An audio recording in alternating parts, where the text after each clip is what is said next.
নমস্কার বন্ধুরা, মঞ্জুশ্রীর রান্নাঘরে আপনাদের সবাইকে স্বাগত। চলে এসেছি আবার একটা হালকা পাতলা এই গরমে একটা চিকেনের রেসিপি নিয়ে। তার জন্য এখানে দেশি মুরগির মাংস নিয়েছি। মাংসটা খুব ভালো করে ধুয়ে পরিষ্কার করে নিয়েছি, আর সামান্য কিছু মশলার উপকরণ দিয়ে একদম হালকা পাতলা রেসিপিটা ঘরোয়া পদ্ধতিতে করব।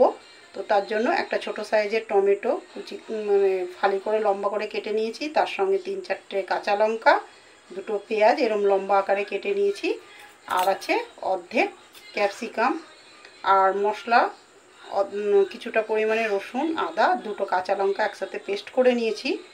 অতি সামান্য মশলা দিয়ে এই গরমে হালকা একটা চিকেনের রেসিপি করব। তো প্রথমেই চিকেন ধোয়া হয়ে গেছে, এবার গ্যাস জেলে কড়াই বসিয়ে দেব। গ্যাস জেলে কড়াই বসিয়ে দিয়েছি, আর কড়াইয়ে 2 চামচ সর্ষের তেল দিয়েছি। রান্নাটা আমি সর্ষের তেলেই করব। তো প্রথমেই তেলে দিয়ে দেব পেঁয়াজ কুচি।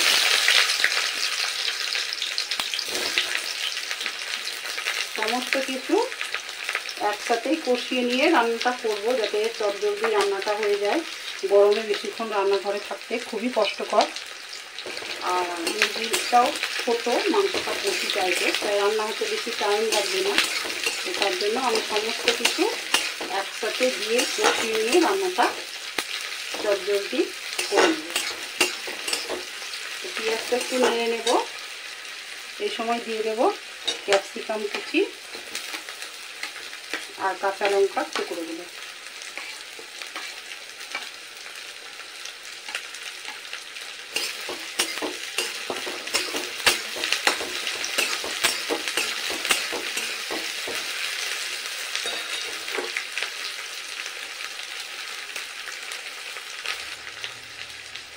ক্যাপসিকাম আর কাঁচা লঙ্কা 1 মিনিট একটু নেড়ে নিয়েছি। এবার দিয়ে দেব টমেটো কুচি, সঙ্গে আদা রসুনের পেস্টটাও দিয়ে দেব।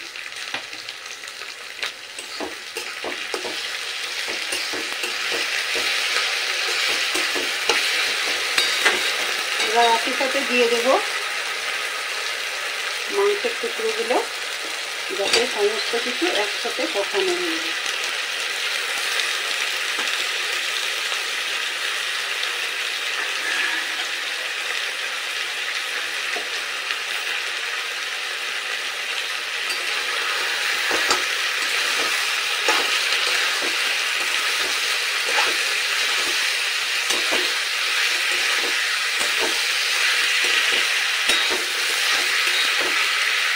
গরমে তেল মশলা যত কম খাওয়া যায় তত শরীরের পক্ষে পুষ্টিকর থাকে শরীর। তো একদম কম মশলাতে উপরে তো রান্না হয়, সেই রেসিপিটাই এখন এখানে তুলে ধরছি।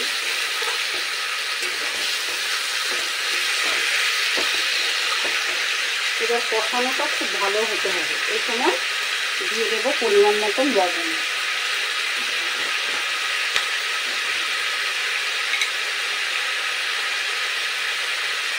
কারণ লবণ দেওয়ার কারণে কষাতে কষাতে মাংসটা অনেকটাই নরম হয়ে আসবে।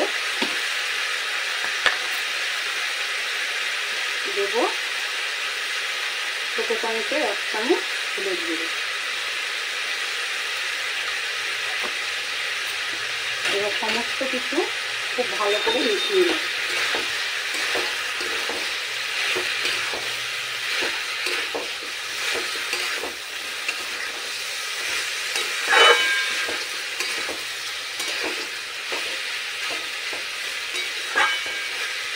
সব কিছু খুব ভালো করে মিশিয়ে নিয়েছি। এই সময় একদম সামান্য অল্প একটু জল দেবো, যাতে কষানোটা খুব ভালো করে হয়। মশলা বাটি ধোয়া অল্প জল দিয়ে দেবো। এবার আঁচটা একটু কম করে ঢাকা দিয়ে মাংসটা কষতে দেবো।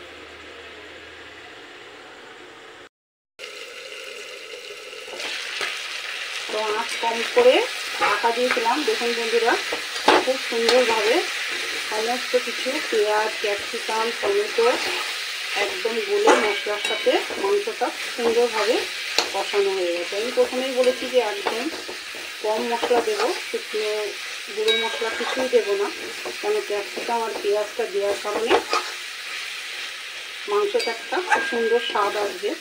ক্যাপসিকামের একটা নিজস্ব ফ্লেভার আছে, তাই গুঁড়ো মশলা দেবো না। আমার মোটামুটি মাংসটা কষানো হয়ে গেছে। এবার দিয়ে দেব উষ্ণ গরম জল।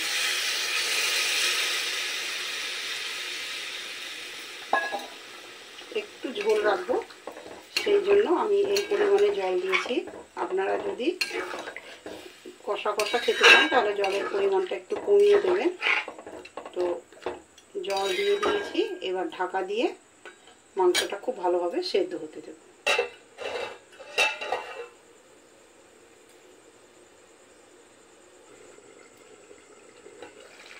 তো এই দেখুন বন্ধুরা, 10 থেকে 12 মিনিট জল দেওয়ার পরেও আমি ঢাকা দিয়ে আঁচ কম করে একদম মাংস সুসিদ্ধ হয়ে গেছে। ঢাকা দিয়ে রেখেছিলাম, আর ঝোলটাও অনেকটাই কমে গেছে। শেষে আমি দিয়ে দেব কিছুটা ধনিয়া পাতা, এতে স্বাদটা আর গন্ধটা দুটোই খুব ভালো হবে।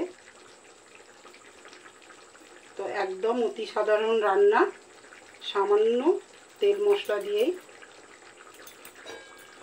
এই রেসিপিটা আমি করেছি। তো আপনারাও একবার বাড়িতে দেশি চিকেন হোক চাই পোলট্রি, এইরকম সামান্য কিছু কাটা মশলা দিয়ে এরকম হালকা পাতলা ঝোল করে খাবেন। রাতের ডিনারে রুটির সাথে কিংবা দুপুরে ভাতের সাথে খেতে অসাধারণ লাগে, এর স্বাদ খুব ভালো হয়। তো আপনারা একবার ট্রাই করবেন, আর আমাকে কমেন্টের মাধ্যমে অবশ্যই জানাবেন আপনাদের কেমন লেগেছে। দেশি মুরগি হলেই তার স্বাদটা বেশি ভালো হয়। তো চেষ্টা করবেন একবার দেশি মুরগি দিয়ে এই রেসিপিটা করার জন্য। তো ফিরে আসবো আবার নতুন কোনো রেসিপি নিয়ে। বন্ধুরা, আমার পেজটি ফলো করে চ্যানেলটিকে সাবস্ক্রাইব করবেন, আর আমার পাশে থাকবেন, বন্ধুদের সঙ্গে বেশি বেশি করে শেয়ার করবেন। সকলে ভালো থাকবেন, সুস্থ থাকবেন। ধন্যবাদ।